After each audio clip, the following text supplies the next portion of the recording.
Guys আসসালামু আলাইকুম। আশা করি সবাই ভালো আছেন। আজকে 31st নাইট, তাই ভাবলাম আমরা সবাই মিলে পার্টি করব রাত্রেবেলা। তো তারই জন্য এই প্রিপারেশন। তো বারবিকিউ পার্টি করব সবাই।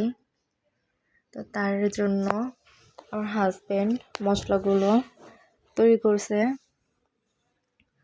তো বারবিকিউ মশলা আমরা অলরেডি কিনে আনছি দোকানে, যেগুলো পাওয়া যায়। তারপরও কিছু ঘরোয়া মশলা দিয়েছি যাতে একটু টেস্ট আরও বাড়ে। এদিকে সয়া সস দিয়ে দিল, এর মধ্যে আদা রসুন, তারপর গরম মশলা গুঁড়ো, টমেটো সস, সরিষার তেল দিয়ে মেখে নিচ্ছে। তারপর লেবুর রস চিপড়িয়ে দিল আমার ননাস। আমার হাজব্যান্ডের হাতে মশলা, তো বলল তুমি একটু চিপড়িয়ে দাও লেবুর রসগুলো। এদিকে আর একটু গরম মশলা গুঁড়ো দিয়ে দিলাম। এদিকে আমার হাজব্যান্ড চিনি দিচ্ছে, বলল ঝালটা একটু কম হবে, স্বাদও একটু বাড়বে।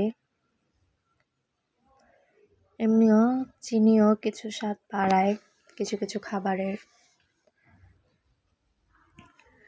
এদিকে টক দই দিচ্ছে আমার দেবর। সবাই কিছু না কিছু হেল্প করছে তাকে। আসলে সবাই মিলে কাজ করার মজাটাই আলাদা গাইস।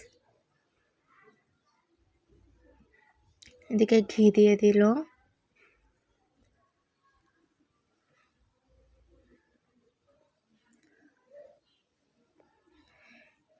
এদিকে আমার ননদিনী আবার চকলেট খাচ্ছে, সে আবার একটু দেখালো। এরপর চিকেনগুলো ম্যারিনেট করে নিবে আমার হাজব্যান্ড। মশলাগুলো খুব ভালো করে মাখাবে, বারবিকিউটা খেতে খুব মজা হয়, তার জন্য মশলাগুলো যাতে পুরো ভিতরে যায় চিকেনের। আবার মাছ কেচে নিচ্ছে। মাছগুলো কেচে নিলে মাছের ভিতরে মশলাগুলো ভালোভাবে ঢুকবে, তাতে খেতে খুব মজা লাগবে মাছগুলো। মাছের ভিতরে মশলা দিয়ে দিল। এরপর মাছটাও ম্যারিনেট করে নেবে ভালো করে।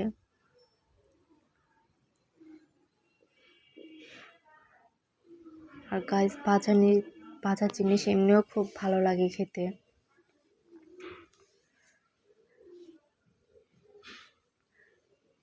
আর মাছ, চিকেন এগুলো আমার কাছে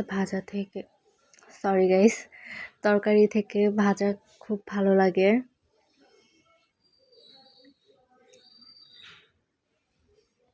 দেখি ম্যারিনেট করা হয়ে গেছে মাছ আর চিকেন। তারপর আমরা লাঞ্চ করে নিলাম।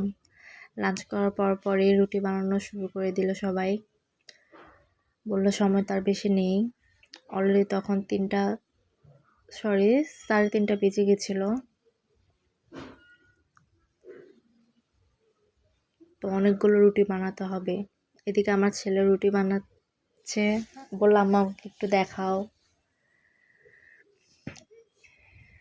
এদিকে আমার ননাস রুটিগুলো কেটে নিচ্ছে ছুরি দিয়ে, বলল তাতে রুটির সাইজগুলো এক হয়।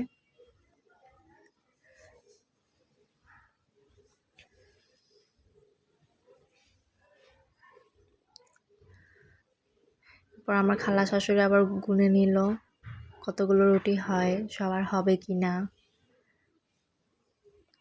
সবাই রুটির কাজে ব্যস্ত। আমি বসে বসে দেখছি। আমি বলছি আপনারা বানান, আমি দেখি বসে বসে, কারণ আমি তো পারি না রুটি বানাতে। গাইস আমারটা তেমনভাবে গোল হয় না, বেঁকা তেরা হয়ে যায়।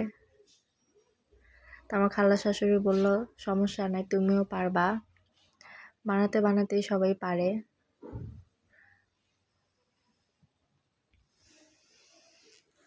আমার খালা শাশুড়ি খুব রুটিগুলো সুন্দর করে বেলে নিচ্ছে, পুরো গোল স্কোয়ার হচ্ছে। আমি যে কবে পারবো এভাবে, গাইস আপনারা একটু দোয়া করে দিবেন আমি যেন পারি।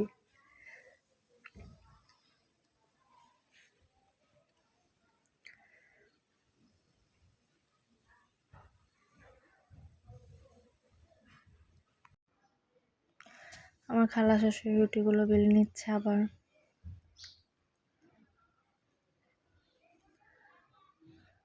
এমনিও সে খুব রুটি ভালো বানাতে পারে।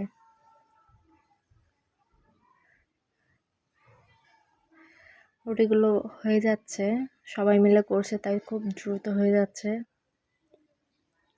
তো ভাবলাম সবার একটু ক্লিপ নিয়ে নেই, সবাই মিলে করছে, বললাম একটু ভিডিও করি, তোমরা করো সবাই। তারপর ছাদে উঠে গেলাম, দেখি তারা কি করছে, আমার হাজবেন্ড। এদিকে এসে দেখলাম তারাও বারবিকিউ শুরু করে দিয়েছে বানানো। এদিকে চিকেনগুলো দিয়ে দিবে।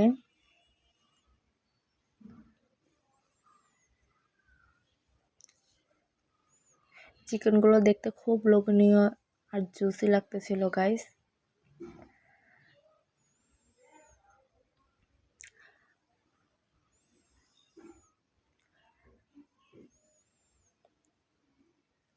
খেতেও খুব টেস্টি হয়েছিল, আর রুটি দিয়ে তো কোনো কথাই নেই, আর কিছু লাগে না। এদিকে আমি একটু কবুতরগুলো আপনাদের দেখাই। কিছুদিন আগে ডিম থেকে একটা বাচ্চা ফুটছিল, বাচ্চাটা এখন একটু বড় হয়েছে, খুব সুন্দর হয়েছে। কিছু উপরেও কবুতর আছে। কবুতরগুলো যখন উড়ে নিচে নামে খাবারের জন্য, খেলাধুলা করে, খুবই ভালো লাগে দেখতে। আমিও আমার ছেলে হাজবেন্ডের সাথে কিছু কিছু সময় ছাদে কাটাই এসা। এদিকে আমার হাজবেন্ড উল্টিয়ে দিচ্ছে বারবিকিউগুলো আবার।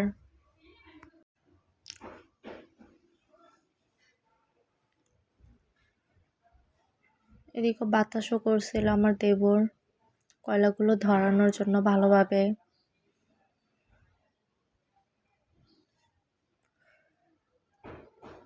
এদিকে আমার ছেলে বলল, আম্মু আমাকে একটু দেখাও। তারপর আমার ছেলে তার পাপাকে হেল্প করছে, বাতাস করছে কয়লাগুলোকে। এদিকে আমি ভাবলাম একটু গাছগুলো দেখাই আমার। কাঁচামরিচ গাছ, বনসিম গাছ, বেগুন গাছ, সেদিকে কলমজা গাছ, লুইবা গাছ, তারপর পুঁই শাক গাছ। এগুলো আমার শাশুড়ি বুনছে। এদিকে আমি আচার দিয়েছিলাম, জলপাইয়ের আচার, ভাবলাম একটু দেখাই। আরও 2 বয়াম দিয়েছিলাম, আমার ছেলে খেয়ে শেষ করে ফেলছে।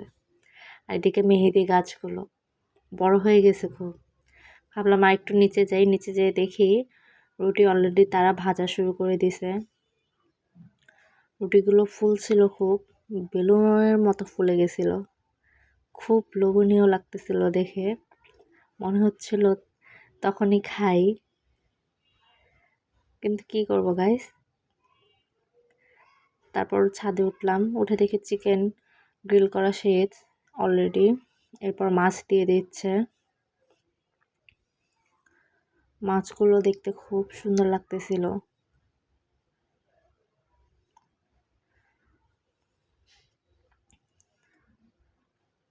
মাছগুলো একটু একটু চামড়াগুলো লেগে যাচ্ছিল, তা সমস্যা নেই, ঠিকই হয়েছিল, খেতে মজা হয়েছিল। এদিকে সবাই আনন্দ ফুর্তি করছে, আমার ছেলে বসে বসে দেখছে। এদিকে আমার হাজবেন্ড বারবিকিউ করাতে ব্যস্ত। সব থেকে বেশি কষ্ট আমার হাজবেন্ডই করেছে, আমরা শুধু একটু হেল্প করছি। এদিকে প্লেট সাজানো শেষ, 11:30 বাজে তখন। তো ভাবলাম খেয়ে দিয়ে নেই। তারপরেই খেতে খেতে 12টা বেজে গেল। তারপর বুম ফুটানো শুরু করে দিল। ঝর্ণা বুমগুলো দেখতে খুব ভালো লাগে, যখন আকাশে যে ফুলের মতো ফোটে, সুন্দর লাগে খুব তখন।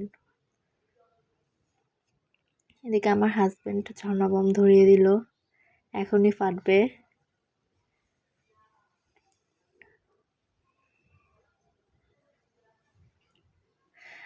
আশেপাশের মানুষও অনেক বোম ফুটাইতেছিল। এগুলো চকলেট বোম গাইস, শব্দে একদম কান ফেটে যাচ্ছিল। আরও কত কিছু বোম ছিল, কি কি বোম ভালো করে নামও জানি না গাইস, এগুলো ছেলেরাই ভালো জানে, আমরা তো শুধু মজা নেই দেখি।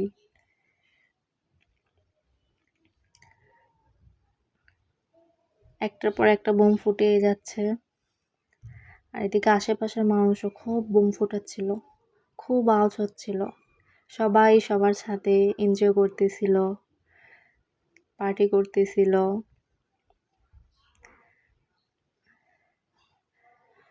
এই বোমটা খুব সুন্দর লাগতেছিল যখন আকাশে ফুটছে। এদিকে আশেপাশে মানুষ ফানুস উড়াচ্ছে, বোম ফুটাচ্ছে, ভাবলাম একটু আপনাদের দেখাই।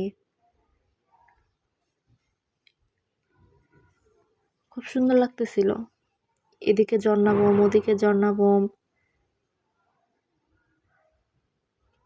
আকাশ পুরো ভরে গেছিল, আলো হয়ে গেছিল। আর এদিকে আমার হাজবেন্ড একটার পর একটা বোম ফুটেই যাচ্ছে, তার বোম ফোটানো আর শেষ হয় না। বললাম একটু পরে ফোটাও, আবার যখন সবাই বন্ধ করে দিবে ফোটানো তখন আমরা আবার ফোটাবো, কিন্তু সে আর কার কথা শুনে, সেও ফুটেই যাচ্ছে ফুটেই যাচ্ছে। আর এদিকে সবাই আনন্দ ফুর্তি করছে,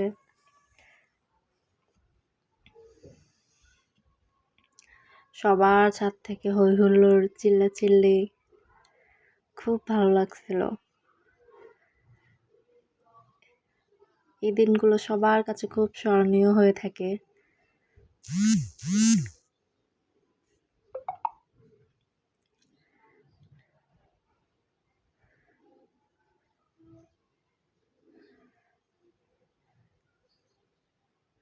আর গাইস, সবাইকে হ্যাপি নিউ ইয়ার। আর ভিডিওটাতে অবশ্যই লাইক করে দিবেন, কমেন্ট করে দিবেন, অ্যান্ড সাবস্ক্রাইবটা করতে ভুলবেন না কেউ। আর আপনারাও কার কার বাড়িতে কি কি করলেন সবাই কমেন্ট সেকশনে জানাবেন।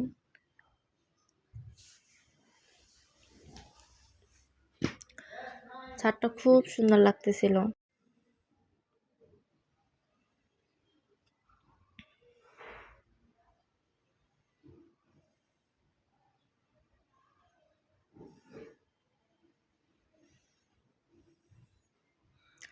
এদিকে আমাদের বোম ফোটানো শেষ,